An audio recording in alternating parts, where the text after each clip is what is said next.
जय झूलेलाल।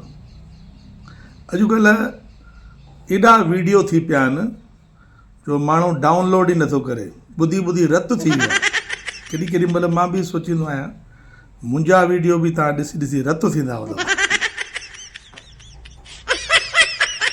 सही ॻाल्हि आहे, मगर ॾिसो हिकिड़ी ॻाल्हि ॿुधायांव, वीडियो में कॾहिं कॾहिं कोई कम जी ॻाल्हियूं हूंदियूं आहिनि न, उहा ज़रूरु तव्हां हुनखे फॉलो कंदा कयो। सुठियूं सुठियूं ॻाल्हियूं जेके आहिनि। हाणे अॼु मां तव्हांखे खिलाइण न आयो आहियां, मां तव्हांखे हिकिड़ी गंभीर ॻाल्हि चवणो आहियां त अक्षय कुमार चवंदो आहे भाई अगर तुम जिंदा हो और अगर सुबह को 1000-2000 कदम वॉक नहीं करते हो, थोड़ा बहुत योगा नहीं करते हो, तो तुमको मर जाना चाहिए। मां त तव्हांखे इहो न चई सघंदो आहियां, तव्हां जियो खूब जियो, पर मां हिकिड़ी ॻाल्हि चई सघंदो आहियां त जेको माण्हू जिए न यार मस्तु जियो। पर हिते मां ॾिसंदो आहियां इलाही माण्हुनि खे नक में साह बि जेको आहे न उहो ईंदो वेंदो न आहे।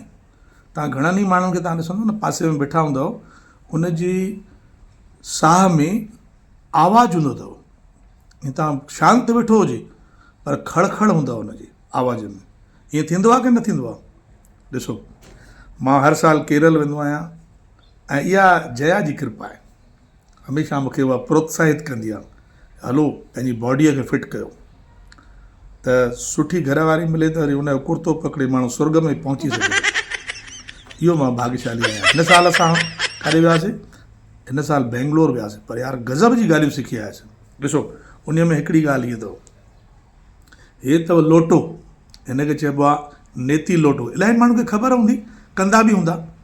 हाणे चश्मो लाहियां, हिनखे तव्हां सुबुह सुबुह उथी करे पहिरियों त गरारा कयो, पहिरियों गरम पाणीअ जा गरारा कयो ऐं हिन में हल्को न सरो गरम पाणी विझो ऐं हिनखे हीअं लॻायो ऐं हीअं मुंडी कयो, मुंडी हीअं ऐं वात थोरो खोलियो, साह वात मां हले त हे पाणी हिन मां वेंदो ऐं हिन नक मां निकिरंदो ऐं वरी हिन टुंगड़े मां छेद मां हीअं तव्हां विझो, वरी हिन पासे मुंडीअ खे हीअं कयो प्यार सां, बिल्कुलु धीरे धीरे, ऐं वात मां साह वठो,